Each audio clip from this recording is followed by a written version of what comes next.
Hello, welcome back to my channel. My name's Lee. You're watching Dark Roots Creations, and this is my March 2022 wrap-up.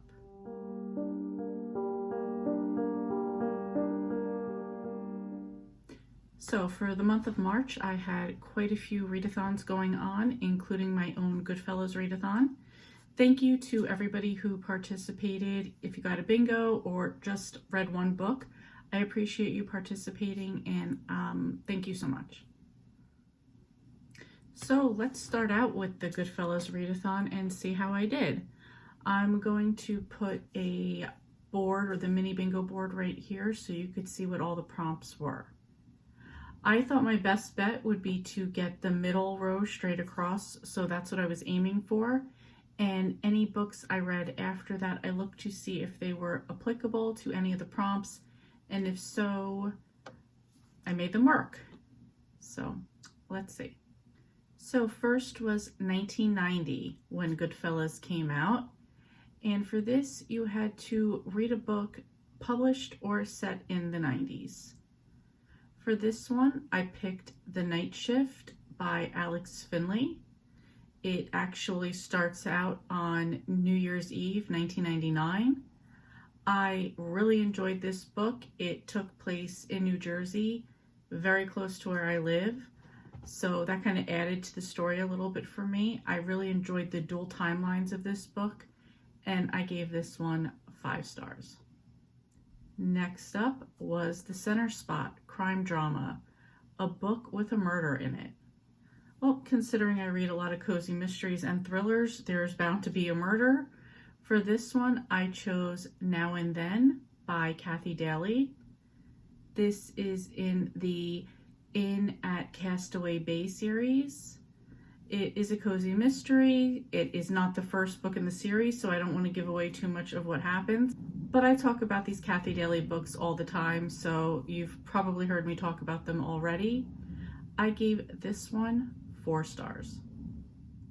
Next is Location, a book set in New York or New Jersey. This is because Goodfellas takes place in both New York and New Jersey.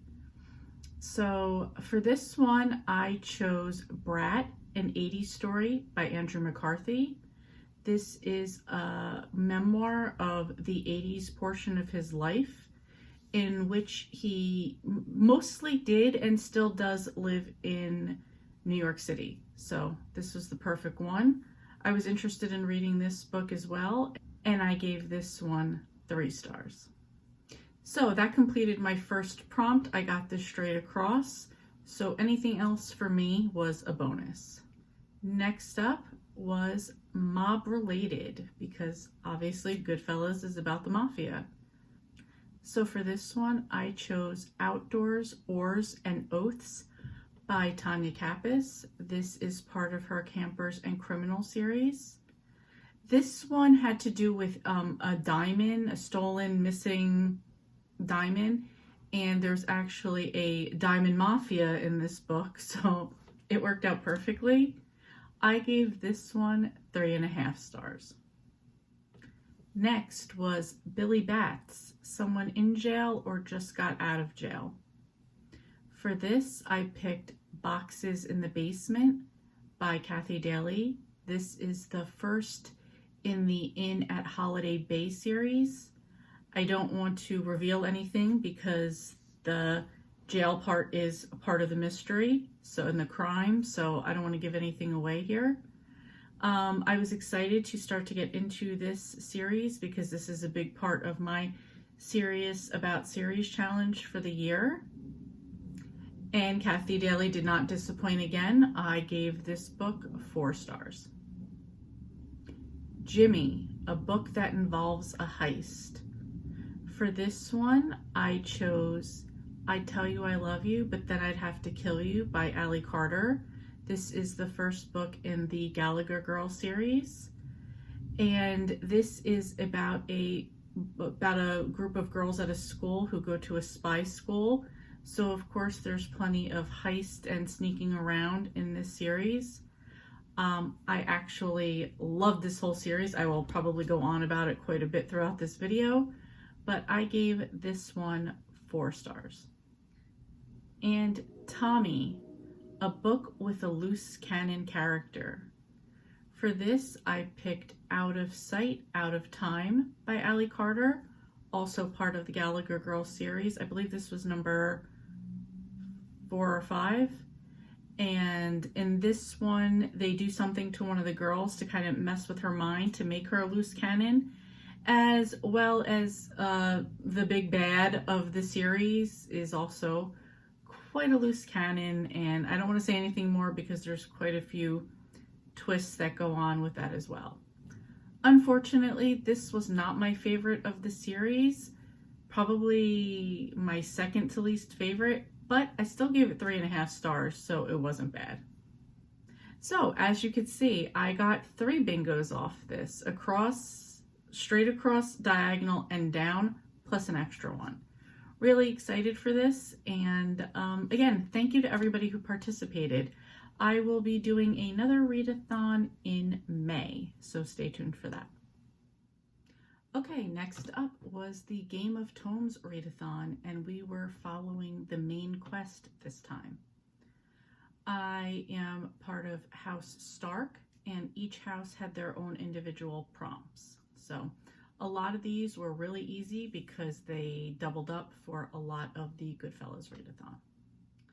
First, my group prompt, because I stuck with the house that I chose in the origin story, was to read a book continuing in a series, meaning not the first book in the series. For this, I chose Now and Then by Daly. This is number 4 in the Inn at Castaway Bay series. I've already mentioned this one, and I think I said 4 stars, but I actually gave it 5 stars. Next prompt was Direwolves. Read a book with animals in the book, on the cover, or in the title. For this one, I did Boxes in the Basement again, using it here by Daly. This is the first book in the Inn at Holiday Bay series, and there is a book on the cover. There's actually always an animal on the cover of a Daly book so far, at least in the Bay series, so this worked out. Next is Winter Sky. Pick a book with a gray or silver cover. This is kind of the colors of Winterfell, and for this I chose Brat, an 80s Story by Andrew McCarthy.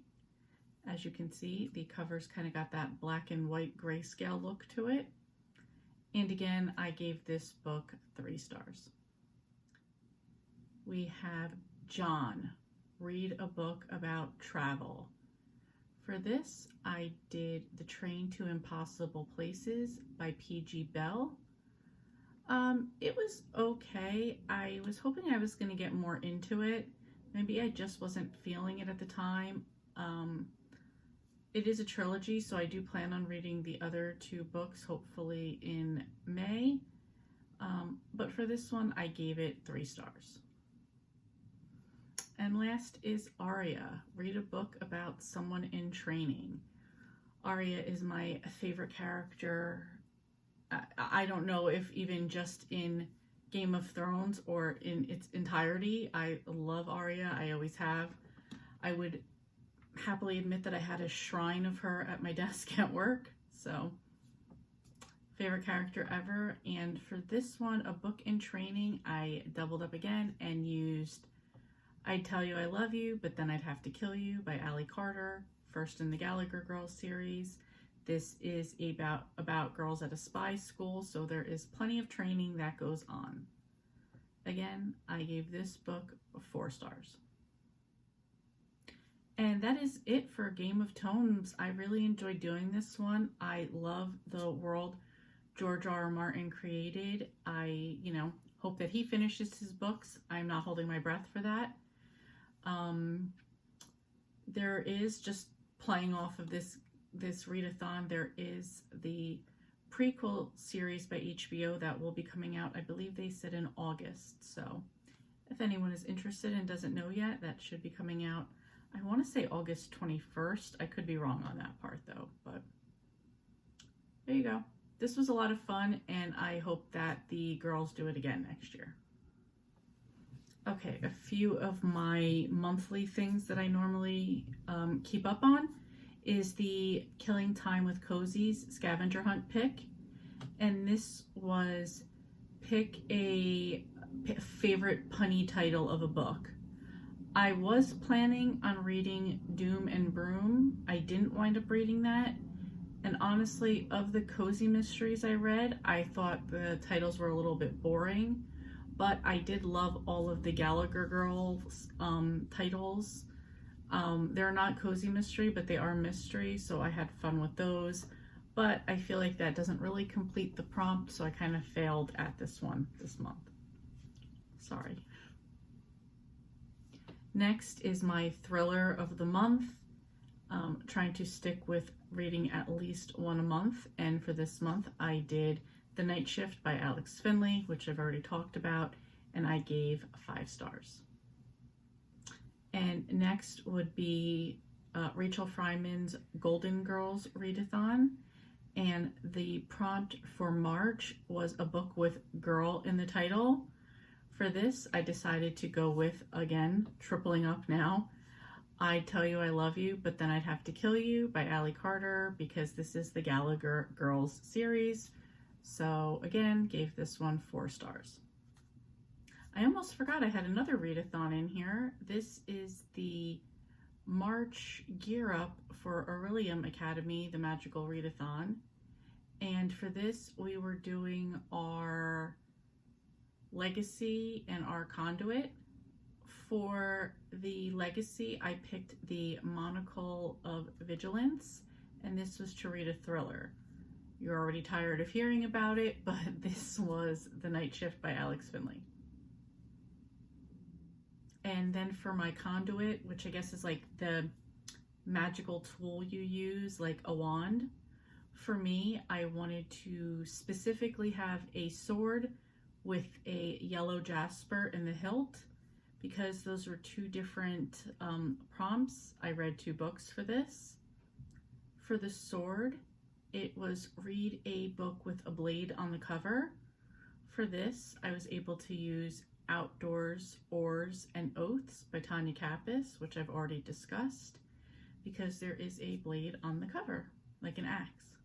And then for the yellow jasper, that was a crystal, and you had to read a book with crystal, some sort of crystal on the cover.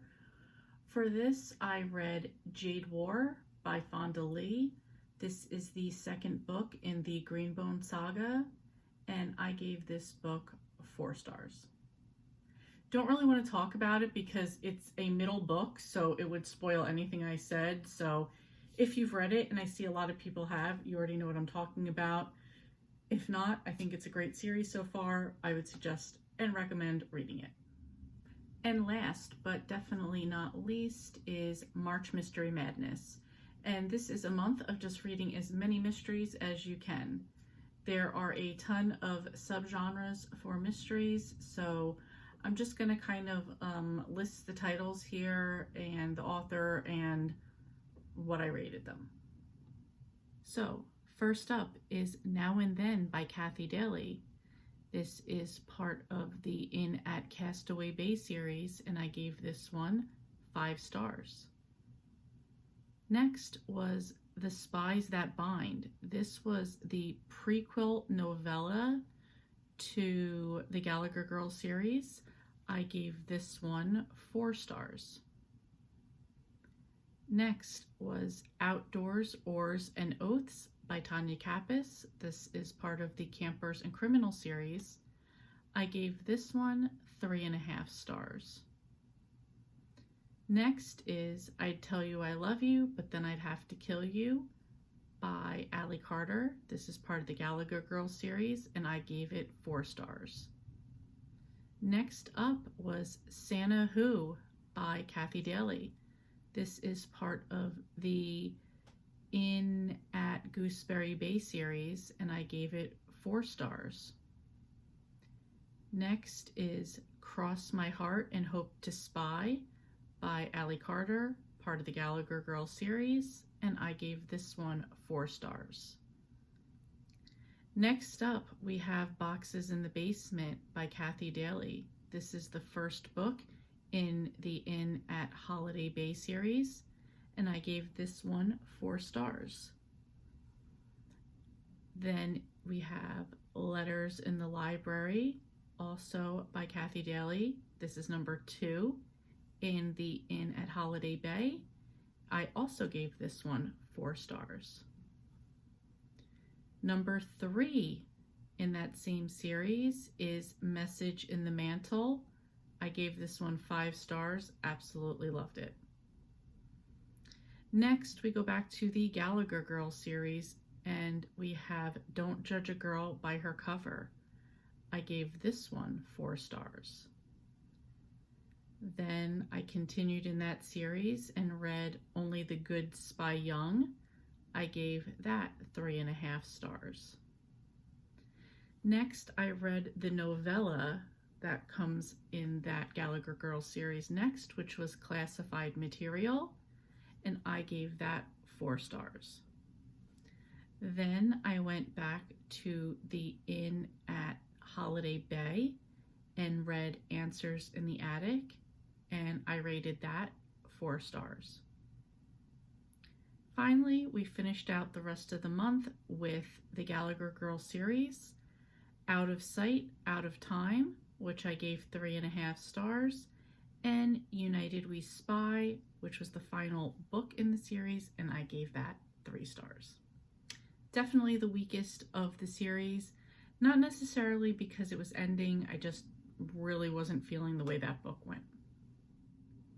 Anyway, that was it for the month. I was very fortunate to be able to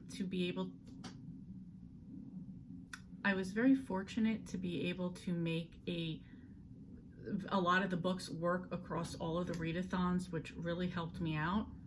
And I hadn't even planned on reading the whole Gallagher Girls series, but it was really good, and that was just the way it went. Did any of you participate in any of these readathons? I would love to know how you did, what you read, what you thought of them. Please comment down below, let me know. And that's it for today. Thank you so much for watching, and I will see you next time.